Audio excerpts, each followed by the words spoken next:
వారి మనస్సుల్లో నీ స్థానాన్ని నువ్వు సంపాదించుకోగలుగుతావు. అడ్జస్ట్మెంట్. ఇక మరి అనగా ఇంటిగ్రిటీ అనగా చిత్తశుద్ధి. ఈ హృదయాన్ని నువ్వు ఎప్పటికప్పుడు శుద్ధిపరుచుకుంటూ ఉండాలి. నీ హృదయము ఎప్పటికప్పుడు శుద్ధ హృదయముతో ఉండాలి. అందుకే ఇప్పుడే మనం విన్నాం, దావీదు ప్రార్థన చేస్తున్నాడు, దేవా నన్ను పరిశోధించి నా హృదయము తెలుసుకొనుము, నన్ను పరీక్షించి నా ఆలోచనను తెలుసుకొనుము, నీకు ఆయాసకరమైన మార్గము నా యందు ఉన్నదేమో చూడయ్యా. మన జీవితాల్లో మన హృదయాన్ని ఎప్పటికప్పుడు శుద్ధి చేసుకుంటూ ఉండాలి. హృదయ శుద్ధి గల వారు ధన్యులు, వారు దేవుని చూస్తారు. తన పాపమునకు ప్రాయశ్చిత్తము నొందినవాడు ధన్యుడు, తన అతిక్రమములకు పరిహారము నొందినవాడు ధన్యుడు, ఆత్మలో కపటము లేనివాడు ధన్యుడు, యెహోవా చేత నిర్దోషి అని ఎంచబడిన వాడు ధన్యుడు.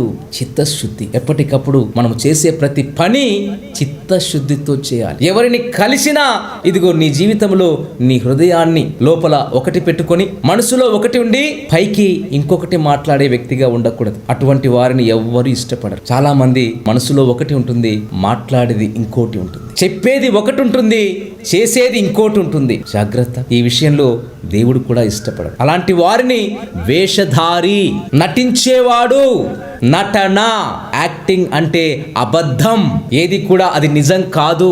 ఈరోజు చాలా మంది మరి సినిమాల్లో చూస్తూ ఉంటారు, అదంతా కూడా అబద్ధం.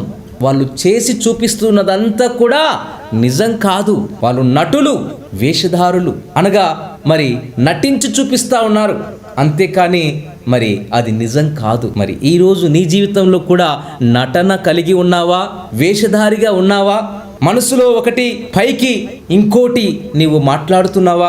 చెప్పేది ఒకటి, చేసేది ఇంకోటిగా నీలో ఉందా? ఇదిగో అది దేవుడు, మనుషులు ఎవరు కూడా ఒప్పుకోరు. ఏ హృదయమో నిన్ను అంగీకరించదు. వారి మనసుల్లో ఎప్పుడు స్థానాన్ని ఇవ్వలేరు. ఎందుకంటే ఇతను వేషధారి, చెప్పేది ఒకటి, చేసేది ఒకటి. ప్రియ దేవుని బిడ్డలారా, ప్రియ సహోదరుడా, ప్రియ సహోదరి, ప్రియ తల్లి, ప్రియ చెల్లి, ప్రియ అన్న, ప్రియ సహోదరుడా, గమనించు.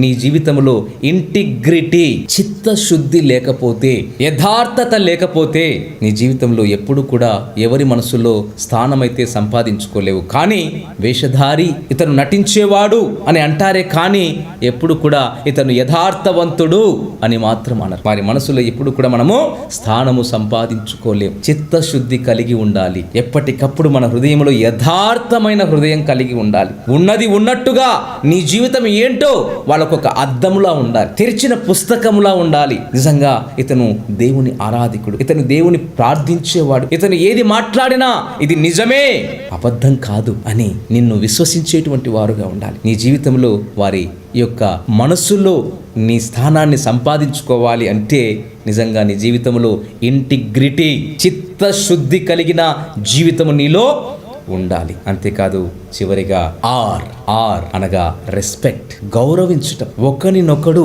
ఏం చేయాలి? గౌరవించుకోవాలి. ఇతను నాకంటే యోగ్యుడు, ఇతను నాకంటే గొప్పవాడు, ఇతని ముందు నేను చాలా చిన్న అని నువ్వు ఎప్పుడైతే రెస్పెక్ట్ చేయగలుగుతావో, గివ్ రెస్పెక్ట్, టేక్ రెస్పెక్ట్ అన్నారు పెద్దలు. నువ్వు ఎప్పుడైతే నువ్వు గౌరవిస్తావో అటువైపు నుంచి కూడా నీకు ప్రతిస్పందన, నిన్ను కూడా గౌరవిస్తారు. అంతేకాని గౌరవం లేకుండా నీ జీవితంలో ఇదిగో నాకంటే గొప్పవాడు లేడు, నాకంటే పెద్ద తోపులు లేరు, నేనే గొప్ప అని అనుకుంటే మాత్రము తన్ను తాను హెచ్చించుకొనువాడు తగ్గించబడును, తన్ను తాను తగ్గించుకొనువాడు హెచ్చింపబడతాడు. దేవుని బిడ్డలారా గమనించండి, ఈరోజు చాలా మంది జీవితాల్లో గర్వం, నాకేం తక్కువ, ఎందుకు నేను ఇతరుల ముందు తల వంచుకోవాలి, ఎందుకు నేను వాళ్ళ ముందు తక్కువ వాణిగా కనిపించాలి.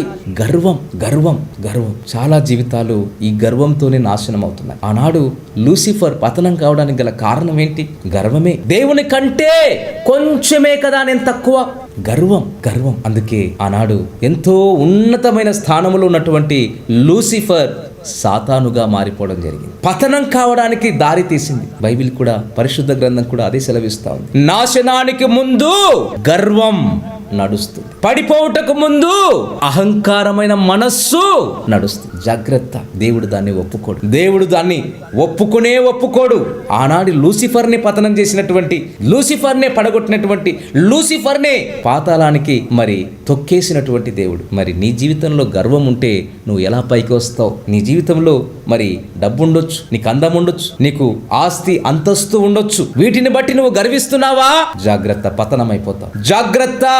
నీ జీవితంలో నాశనం చాలా దగ్గరలో ఉంది, ప్రమాదం పొంచి ఉంది. జాగ్రత్త. నీవు ఎప్పుడైతే ఈ గర్వము లేని మనిషిగా, దీన మనస్కుడిగా నువ్వు ఎప్పుడైతే జీవిస్తావో, అందుకే దేవుడు అంటూ ఉన్నాడు, ఎవడు దీనుడై నలిగిన మనస్సు కలిగిన వాడై నా మాట విని వణుకుతుండునో వానినే నేను దృష్టి ఉంచుచున్నాను అంటున్నాడు. రే దేవుని బిడ్డలారా, మరి దీన మనస్సు కలిగి జీవించటం చాలా ఉత్తమమైనటువంటి గుణం. అంతేకాదు, మీరు తగిన సమయమందు హెచ్చింపబడునట్లు ఆయన బలిష్టమైన హస్తాల కింద దీన మనస్కులుగా జీవించండి. దీన మనస్సు కలిగినటువంటి వారు ధన్యులు, దేవుని రాజ్యం వారిది. గమనించండి ప్రియ దేవుని బిడ్డలారా, మన జీవితాల్లో రెస్పెక్ట్, ఇతరులను గౌరవించటం నేర్చుకోవాలి. ఇతరులను మరి సన్మానించటం నేర్చుకోవాలి. ఇతరులను మనము, ఇతడు నాకంటే యోగ్యుడు, ఈమె నాకంటే యోగ్యురాలు, నేను ఇతని కంటే తక్కువనే అని నువ్వు నేర్చుకోవాలి. వారిని గౌరవించటం, వారిని సన్మానించటం. మన జీవితాల్లో ఎప్పుడైతే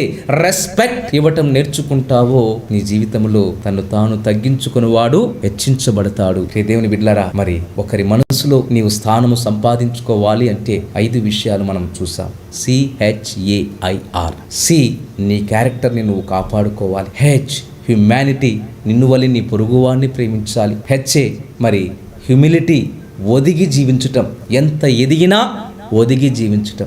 ఏ, అడ్జస్ట్మెంట్, ప్రతిదానికి ఏ విషయంలోనైనా సరే సర్దుకుపోయే తత్వం నీలో ఉండాలి. I, ఇంటిగ్రిటీ, చిత్తశుద్ధి, పైన ఒకటి లోపల ఒకటి ఏమాత్రం ఉండకూడదు. అవునంటే అవును, కాదంటే కాదు. నీ క్యారెక్టర్ని నిర్ణయిస్తాయి. అంతేకాదు, మరి R, రెస్పెక్ట్, ఇతరులను గౌరవించటం. ఇవి ఎప్పుడైతే నీ జీవితంలో కలిగి ఉంటావో, అందరూ చూసేటువంటి విధముగా యథార్థంగా ఇవి నిజముగా ఇతనిలో ఉన్నాయి అని నీవు నీ జీవితంలో వాటిని ప్రదర్శిస్తావో, వాటిని చూపిస్తావో, సమాజానికి కానీ, నీ ఇంట్లో కానీ, నీ కుటుంబ సభ్యుల మధ్యలో కానీ, నీ స్నేహితుల మధ్యలో కానీ, నీ బంధువుల మధ్యలో కానీ, ఇవన్నీ కూడా ఈ మంచి అలవాట్లు, ఈ మంచి క్యారెక్టర్, ఈ మంచి ప్రవర్తన నీలో ఎప్పుడైతే కనబడుతుందావో, ఇదిగో నిజంగా నీ జీవితంలో ఇతరుల మనస్సులో నువ్వు స్థానము సంపాదించుకుంటున్నావు. నిజంగా ఇతనిలో చాలా మంచి అలవాట్లున్నాయి, ఇతని క్యారెక్టర్ చాలా మంచిది అని సాక్ష్యం పొందుకోగలుగుతాం. అంతేకాదు, మనుషులే కాదు, దేవుడు కూడా తన హృదయంలో మరి ఆ యొక్క మనస్సులో నిన్ను గురించి ఎలాగైతే అబ్రహామును, ఇతను నా స్నేహితుడు, ఇతనికి చెప్పకుండా నేనేమి చేయను అని అన్నాడు. మోషే నా ఇల్లంతటిలో నమ్మకమైన వాడు అని సాక్ష్యాన్ని చెప్పాడు. దావీదును మరి ఇతను నా హృదయానుసారుడు అన్నాడు. యోబును గురించి ఇతను సాత్వికమైనటువంటి వాడు అని చెప్పగలిగాడు. ఇతను మరి ఎంతో గొప్ప సాక్ష్యాన్ని, నీతిమంతుల స్థానాన్ని పొందుకున్నాడు అని చెప్పాడు. ప్రియ దేవుని బిడ్డలారా, మన జీవితంలో కూడా దేవుని మనస్సును దోచుకున్నట్టు ఇతరుల మనస్సులో మనము స్థానాన్ని సంపాదించుకున్నట్టు మరి నీ జీవితంలో ఇవి కలిగి ఉన్నావా? సబ్స్క్రైబ్ చేయండి, పక్కనే ఉన్న బెల్ బటన్ నొక్కండి. ఈ సందేశాలను దయచేసి 10 మందికి షేర్ చేయమని ప్రభువు నామమున ప్రేమతో మీకు మనవి చేస్తున్నాను. Thank you. Praise the lord.